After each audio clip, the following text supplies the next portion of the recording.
Pourquoi y a-t-il autant de reboots et de remakes de séries et de films? Pourquoi maintenant il est plus répandu de peindre une chambre d'enfant comme ça, plutôt que comme ça? Pourquoi autant d'artistes utilisent des samples pour leur musique? Pourquoi les nouvelles tendances esthétiques semblent ternes et donnent l'impression de venir d'un autre temps? Il n'y a pas qu'une réponse à toutes ces questions. Ce qui est intéressant ici, c'est de voir ce même problème sous différents angles et surtout, pourquoi, selon moi, ce manque de créativité a aussi un rapport avec la montée d'extrême droite. Ne perdons pas de temps, commençons.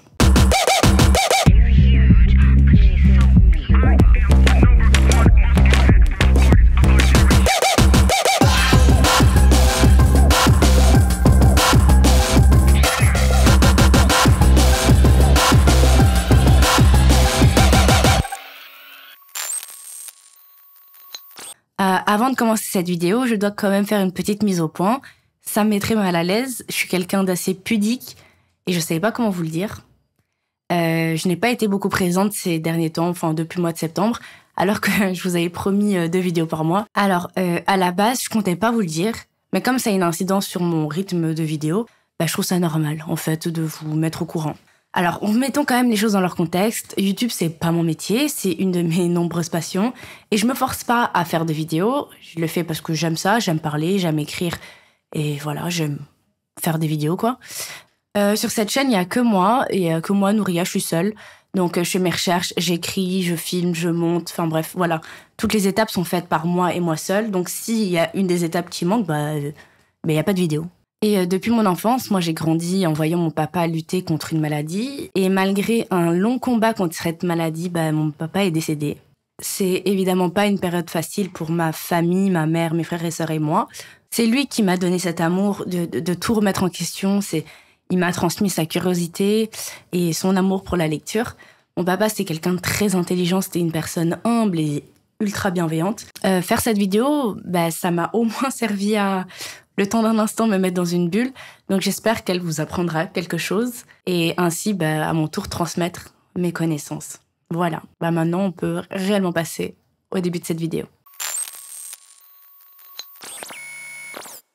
Ce qui m'a donné envie de faire cette vidéo a été clairement l'annonce du nouveau Scary Movie des frères Wayans, ce qui relance la franchise parodique mythique des années 2000. Alors, bien que je sois très heureuse de cette nouvelle, je ne peux m'empêcher de me demander pourquoi il y a tant de reboots, de remakes de films et de séries depuis maintenant quelques années.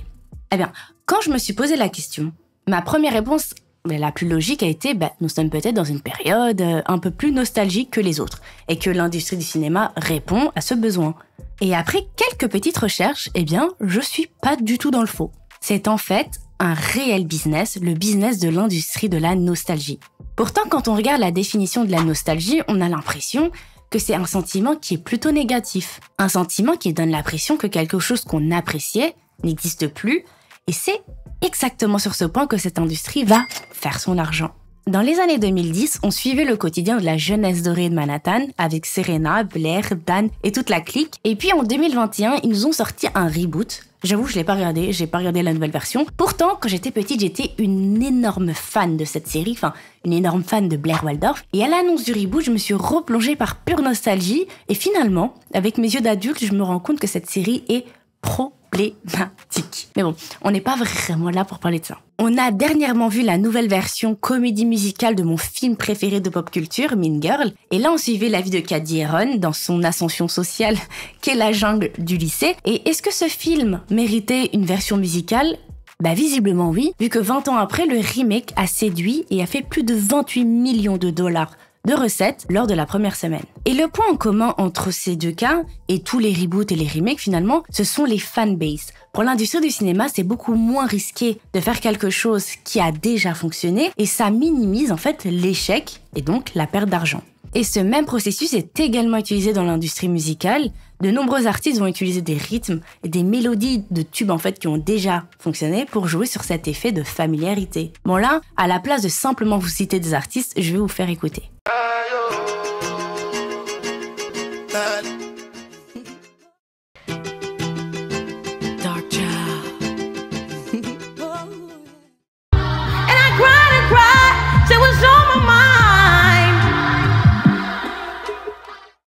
And I've tried and tried to say what's on my mind.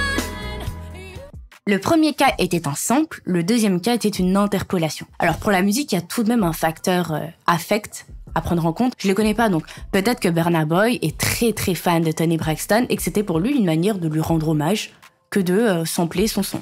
D'ailleurs, si vous êtes un artiste en manque de créativité, je vous conseillerais ce livre, La créativité est un art de vivre, de Rick Rubin. Et ce n'est pas une sponsor, je précise, mais on sait jamais, ça peut peut-être vous aider, écoutez. Mais comme je l'ai expliqué, d'un point de vue plus économique, c'est moins risqué de prendre quelque chose qui a déjà marché dans le passé, ce qui expliquerait également les nombreuses suites comme Mission Impossible, Spider-Man, les live-action de tous les Disney de notre enfance. Mais je peux pas parler d'industrie de la nostalgie sans parler de l'impact des nombreuses crises.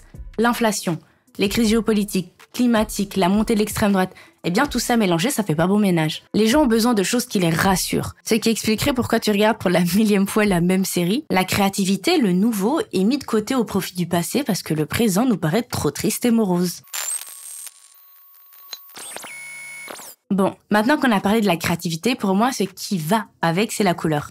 Faut pas me demander pourquoi, mais dans ma tête, quand j'imagine une personne créative, c'est une personne qui est très colorée, qui s'habille avec plein de couleurs. Les couleurs sont importantes parce qu'elles servent à faire comprendre des messages sans pour autant le dire explicitement. Prenons l'exemple de la peinture des époux Arnolfini. Grâce aux couleurs, on peut supposer que l'époux qui est à gauche, par son habit noir, représente le sérieux. Et le sérieux en affaires, ce qui, implicitement, voudrait dire que c'est un homme qui gagne bien sa vie. Mais le vêtement noir peut aussi dire que ça représente le deuil, par exemple. Pour son épouse à droite, elle va porter des vêtements qui tapent à l'œil. Je suppose donc qu'elle veut être vue. Le bleu fait référence à la Vierge Marie et le vert ici fait référence au printemps. Le printemps qui est la saison des amours, donc de la fertilité. Cette toute petite intro sur la couleur servait surtout à vous montrer l'importance de la couleur dans l'art, surtout dans l'art. J'ai un petit bon plan. C'est pas une sponsorisation non plus. Vous pouvez télécharger l'application Art Explorer. Je la mets juste ici. C'est une petite application totalement gratuite et tous les jours, t'as un petit cours d'au moins 10 minutes sur l'histoire de l'art avec un petit test de 3 à 4 questions QCM sans points négatifs. Et à la fin de ton apprentissage, eh bien, tu reçois un certificat de la Sorbonne Paris. Ne me remerciez pas. Ce qui m'a donné envie d'aborder le point de la couleur, ça a été cette petite guéguerre sur internet, les beige moms vs les color moms.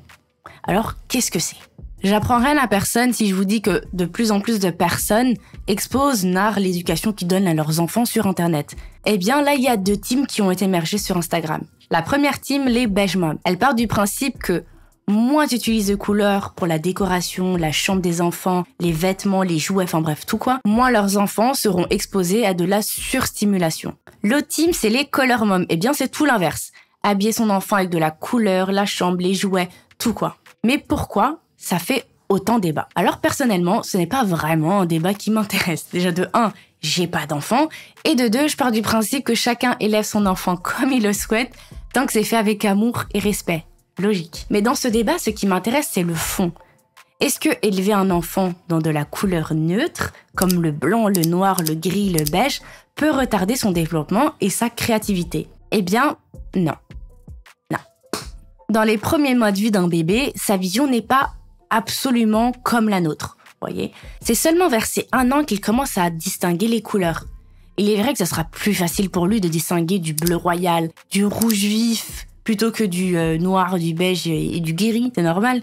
Mais qu'une couleur soit vive ou neutre, il la distinguera tout de même. Et puis, soyons honnêtes, un enfant d'une beige mom ne restera pas constamment dans sa chambre ou dans sa maison, parce que sinon, ça serait de la maltraitance. Donc, il sera forcément exposé à de la couleur. Et dans l'étude que j'ai lue, le plus important pour un bébé, et je pense même pour nous tous, eh bien, c'est la lumière. Après, soyons honnêtes, c'est pas le genre de débat qui m'intéresse normalement et que j'aborde sur YouTube, mais ce débat m'a frappé parce qu'en fait, il met beaucoup de choses en lumière, comme l'énorme mépris de classe. Quand je cherchais des vidéos pour chaque camp, la plupart des beige moms critiquaient le fait que certaines mamans, color là, achètent des vêtements avec des licences à leur bébé en utilisant le terme de cassos. Et là, en fait, tu comprends la souche de tout ce débat.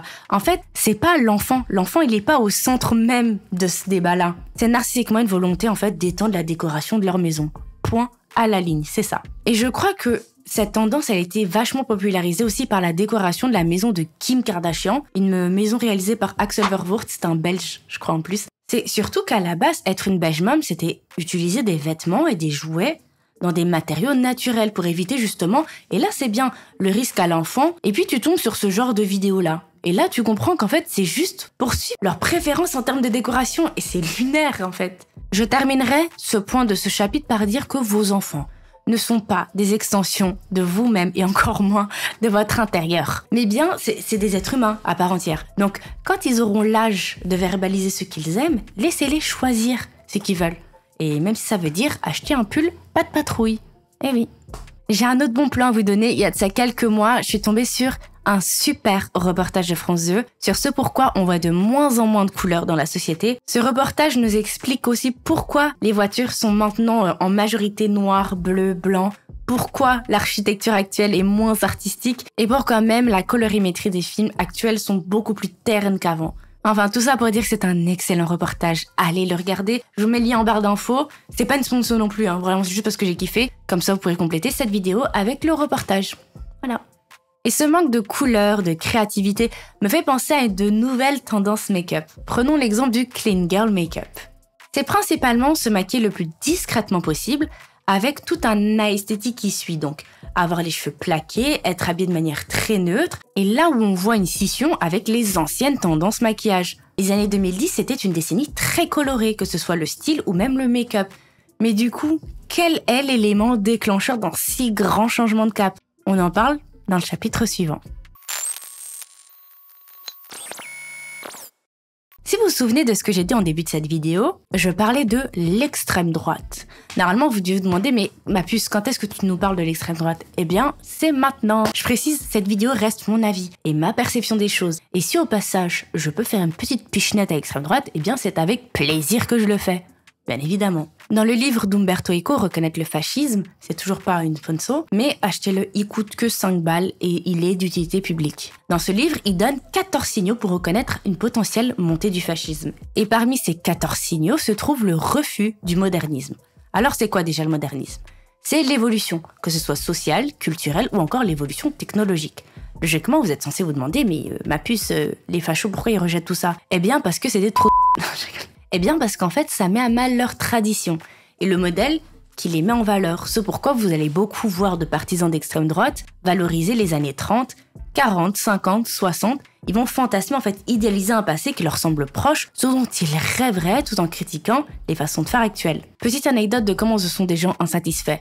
Le petit Allemand fou moustachu des années 40, lui fantasmait sur l'Empire romain, parce que selon lui, c'était l'apogée de la race aryenne et que cette chose-là qu'on appelle la démocratie allait mettre à mal les traditions. Sur les réseaux sociaux, j'ai vu apparaître de nouvelles trends qui m'ont mise la puce à l'oreille, que ce soit tradwife, old money, cottagecore, quiet luxury ou encore même clean girl makeup. Si pour beaucoup c'est juste une question d'esthétique, en fait sous nos yeux et dans l'indifférence la plus totale est en train de naître une contre-culture d'extrême droite. La raison pour laquelle je parle du livre d'Umberto Eco et que je fais un lien avec toutes ces trends, c'est que le premier signal de la montée du fascisme selon lui, c'est le culte de la tradition. Et par ce point, je vais approfondir les tradwives. Tradwife qui se traduit par épouse traditionnelle. Alors, c'est un mouvement, si je peux appeler ça comme ça, qui a émergé aux États-Unis dans les années 2020. Et depuis, il y a de plus en plus d'adeptes. Trump avait pour slogan Make America Great Again. Elles ont Make Traditional Housewife Great Again. Oh, l'accent. Mais concrètement, qu'est-ce qu'une tradwife? Alors, c'est une femme qui est dévouée pour son mari, ne travaille pas, reste à la maison pour s'occuper des enfants et des tâches ménagères. C'est un choix de vie, je me permettrai jamais de juger le choix d'une femme. J'ai un peu envie de vous dire chacun fait ce qu'il veut de son fiac. Mais là où moi, je vois un problème, c'est qu'il y a une souche politique qui se cache là-dessous. La notion de nationalisme ultra-conservatrice de cette nouvelle contre-culture est pourtant pas du tout cachée. Il y a un rejet total de la communauté LGBTQIA+, du féminisme, et il faut se le dire, il y a quand même... une forte suprématie blanche, je trouve. Si c'est pas explicitement dit, il faut vraiment lire les notes en tout petits caractères. Cette culture naît d'une frustration. Après MeToo, Balance ton port, de plus en plus de femmes libèrent leurs paroles et osent enfin parler de leurs agressions. En France, il y a eu la loi Taubira avec le mariage pour tous, la société qui devient de plus en plus multiculturelle. Eh bien, certains n'apprécient pas tous ces changements parce que, en fait, ils sont tout en haut de la pyramide et en fait, ils voient tous leurs privilèges menacés. Du coup, qu'est-ce qu'ils veulent? Un retour en arrière. Dans la dernière vidéo que j'avais postée, je parlais des élections américaines et des positions politiques des stars. Spoiler, Trump a gagné. Et après cette victoire, un graphique ethnique des répartitions des votes est sorti, montrant que 70% des femmes blanches américaines ont voté pour Donald Trump. Et ce, malgré tout ce qu'il a pu dire, tout ce qu'il représente et tout ce qu'il propose. Et vous savez quoi ? Moi, ça m'a pas surprise du tout. Parce qu'en fait, elles n'ont pas voté pour leurs droits en tant que femmes, elles ont voté bel et bien pour leurs privilèges en tant que blanches. Mais visiblement, beaucoup de personnes sur Internet ont été choquées de savoir que leurs influenceuses tradwives sont en fait conservatrices et pro-Trump. Mais franchement, il y avait quand même beaucoup d'indices. De penser que parce qu'on est des femmes, on est toutes des alliées, ce serait trop beau pour être vrai. Et je vais peut-être choquer les plus naïfs, mais certaines femmes sont aussi misogynes. Et ouais. Et ça, c'est le résultat d'une société patriarcale. Une société qui déteste les femmes. Et vous avez quand même beaucoup d'exemples flagrants ou parfois un petit peu plus vicieux, un petit peu plus sournois. Je vous donne un exemple. J'ai voulu regarder un film sur Netflix, un thriller, et je tombe sur le film Terreur sur la ligne. Un film réalisé par Simon West sorti en 2006. C'est l'histoire d'une babysitter qui se fait harceler au téléphone par un tueur. Mais là où moi je vois de la misogynie, c'est dans un moment où une personne se fait tuer dans le film, même si ça peut paraître logique quand il y a un tueur dans un film. Je vous explique. La protagoniste, Jill, jouée par Camilla Bell, est en dispute avec sa meilleure amie Tiffany, jouée par Katy Cassidy. La raison, Tiffany a embrassé le petit copain de Jill. C'est pas cool. Tiffany décide donc de s'excuser de son acte auprès de son amie Jill. Donc elle la rejoint sur son lieu de babysitting et présente ses excuses. Et son excuse a été « mais je suis une salope, tout le monde sait que je suis une salope, toi tu sais que je suis une salope. Est-ce que tu m'excuses ?» Et bien évidemment, la gentille Jill accepte les excuses. Mais ce que les deux filles ne savent pas à ce moment-là, c'est que le tueur se trouve dans la maison. Et il va en tuer une des deux. À votre avis, le réalisateur a fait tuer laquelle des deux ? La fille bien ou la... Et ça d'ailleurs, c'est un procédé qui est souvent utilisé dans les films d'horreur. Généralement, la fille un peu One Life, elle meurt dès les premières secondes du film. Voilà un petit exemple de misogynie sournoise. J'ai cité d'autres tendances comme le old money, qui veut dire ancienne fortune. L'esthétique qui est largement partagée sur les réseaux sociaux, c'est l'élégance, la fortune qui se transmet de génération en génération, avec des pièces de luxe comme des montres, des sacs, etc., etc. C'est une tendance qui a très vite été popularisée sur les réseaux sociaux, surtout depuis le succès de la série Succession, ou encore le mariage de Sofia Richie, la fille de Lionel Richie. Et là, une pluie de looks old money qui émerge sur TikTok. Le plus ironique dans tout ça, c'est que les vêtements sont faits avec des vêtements de la fast fashion. Mais le but de la tendance old money est de se différencier de qui ? Eh bien, des nouveaux riches et des classes populaires. Au revoir les logos, les grosses montres, les bijoux, il y a une volonté de clamer une légitimité parce que la fortune, elle est générationnelle. Ici, je vous conseillerais de lire La Distinction de Bourdieu. Dans son ouvrage, il parle et surtout il explique pourquoi et comment les classes moins aisées essayent par des alternatives de donner une impression de venir d'une classe sociale plus haute. Ou encore, pourquoi un nouveau riche aura toujours des éléments qui le ramènera à sa classe de base. Pour ceux qui ont essayé de le lire, je vous l'accorde, il est pompeux, il est pas facile à lire. Et tu vois bien que Bourdieu, il essayait de se prouver des choses à lui-même quand il avait écrit. Pour tous ceux qui veulent une alternative, il y a une BD inspirée du livre de Pierre Bourdieu. C'est écrit par Tiffaine Rivière. Voilà. C'est pas une sponsor non plus. C'est juste du partage en fait. Il se lit très vite, très vite, et il aborde les points essentiels. Franchement, c'est même un chouette cadeau pour Noël, je trouve. Par contre, pour tous ceux qui veulent s'attaquer au livre de Pierre Bourdieu, je vous conseille de l'associer avec d'autres ouvrages. Ne me remerciez pas, encore. Le style old money, c'est un style des élites, des bourgeois, avec des valeurs conservatrices et un maintien de cette hiérarchie sociale. Et si je peux encore ajouter un petit truc, les vieilles fortunes occidentales, généralement, c'est dû à l'esclavage et aux colonies. Voilà. Pour le quiet luxury, l'idée est à peu près la même que le old money, à la différence de vouloir passer plus inaperçu, d'où le quiet, une mode popularisée par Gwyneth Paltrow lors de son procès. Et cottagecore, c'est la vie bucolique. Petite campagne, petite maison où tu fais ton pain. Voilà, l'idée reste la même que le tradwife, généralement. Je sais, ça peut sembler peut-être exagérer le lien entre ces tendances de style, de make-up et la montée d'extrême droite. Après, que ce soit clair, c'est pas parce que vous vous habillez en cottagecore au printemps et old money, que vous êtes un big facho. Moi ici, je parle de la naissance d'une contre-culture d'extrême droite. Quand ces gens s'habillent et se maquillent ainsi, ils ont une idéologie en tête. Moi là, ce dont je suis en train de parler, c'est une contre-culture. Et plus précisément, une contre-culture réactionnaire. C'est bon ? Parce qu'elle s'oppose à la culture dominante. Contrairement à une sous-culture qui, elle, coexiste avec la culture dominante. Et là, je vous renvoie à ma vidéo sur la gentrification du rap. Parce que je parle de la sous-culture qui est née dans les années 70 à New York, qui était le hip-hop. Et adhérer à cette culture, c'est avoir un style vestimentaire aussi. Pourtant, on voit beaucoup de gens adopter ce style alors qu'ils ne connaissent pas la culture, vous voyez? Bon, parenthèse fermée. Après, moi, je vous connais pas. Mais posez-vous la question, est-ce que vous habillez de telle ou telle manière juste pour l'esthétique ou pour l'idéologie qui s'y cache derrière? Ce pourquoi je relie autant ces modes avec la montée du fascisme, c'est parce que pour eux, ils ont une obsession pour ça. Ils sont littéralement obsédés par l'apparence. Surtout les masculinistes. Vous en voyez beaucoup qui vont se casser le dos à la salle de sport et adopter un style à la Peaky Blinders. Mais attendez le jour où ils vont comprendre que les protagonistes de cette série combattent le fascisme. Mais vous pouvez aussi beaucoup les entendre dire « Ah, cette personne, elle a le physique de ses idées », tout en se moquant des personnes, des partisans de gauche. Parce qu'en fait, c'est ça, le fascisme. Le fascisme, c'est la détestation de la différence, de la singularité. Le fascisme, il aime l'ordre. Il aime que tout se ressemble, que tout soit uni. Même si cette vidéo, elle peut sembler parler de beaucoup de sujets différents les uns des autres, c'est comme ça que ça se suit dans ma tête. La cause, la montée de l'extrême droite. Une contre-culture réac. Les conséquences, ce serait que par ces tensions et ces crises qui se font de plus en plus ressentir, les gens ont besoin de se réfugier dans des bulles qu'ils connaissent, d'où l'industrie de la nostalgie, avec les films, les séries et les musiques. Pour moins ressentir ces surstimulations quotidiennes, avec les réseaux sociaux et les news déprimantes, les gens ont besoin de calme, donc éteignent leur créativité et choisissent des décorations neutres et apaisantes. Je terminerai par dire quand même que Olivier Rousteing, le directeur artistique de Balmain, a dit que pour lui, la pire chose en termes de mode cette année a été le quiet luxury, parce qu'elle éteignait la créativité et rendait le monde ennuyeux. J'en ai fini pour aujourd'hui. C'est la vidéo qui m'a le plus stimulée, je suis trop fière d'elle. J'espère qu'elle vous a plu. Si vous n'êtes pas abonné, abonnez-vous, likez, commentez si vous avez des choses à dire. Nous, on se voit peut-être dans 2 semaines. Bisous!